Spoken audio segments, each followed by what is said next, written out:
Good evening po sa inyo mga katoto. Dito po ako sa bahay ngayon. Naka self-quarantine po ako.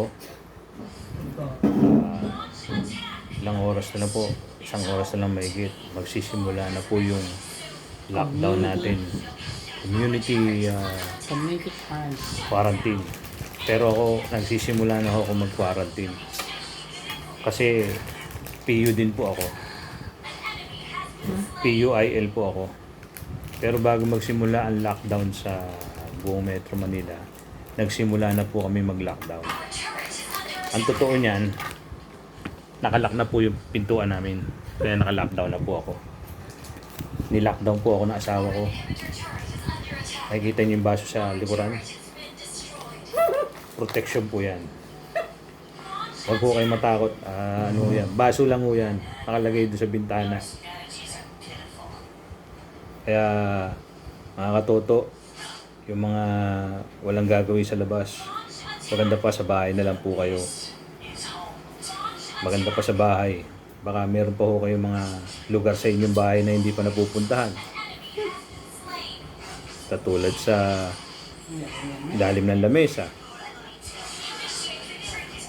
sa kubeta, sa kwarto nyo.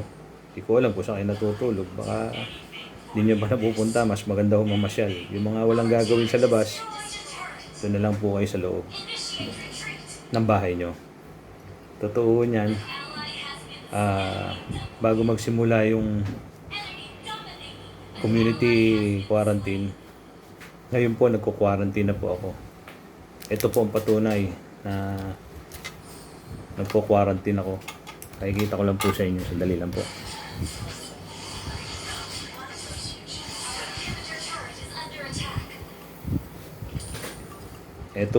Ito po yung pang-quarantine ko.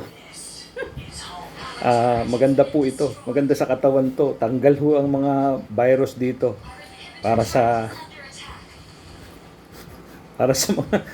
mga may sakit. Ito po. Alam niyo po kung ano to. Ito po, pakikita ko sa inyo.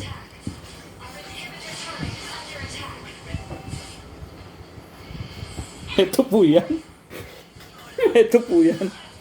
Binigay po yan. Binigay po sa akin ng kumpare ko. Ngayon ko lang nabuksan. Kaya ako nagsiself-quarantine na. Ito po yan. Binigay ng kumpare ko noong isang taon pa ho ito. Ngayon ko lang ho nabuksan. Hindi ko pa ho natitikman kung anong lasa nito. Kaya kung ako sa inyo, mga katoto, mga katoma, mag-quarantine na rin kayo sa loob ng bahay nyo. Huwag na ho kayo lumabas. Doon na kasi sa loob ng bahay.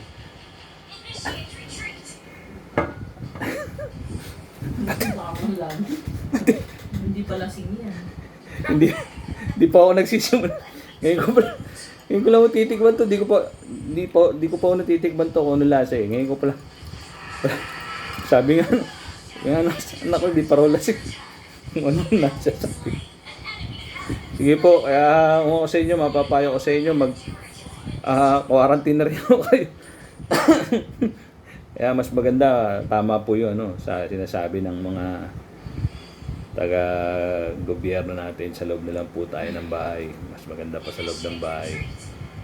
Para sa kapakanan din po natin lahat yan. Baka naman ho kayo importante lakad. Sa bahay na lang po. Masarap po, magtutulog na lang po kayo. Yun ang pinakamagandang gagawin natin. Baka mamaya kung mapano pa tayo sa labas. Good evening po.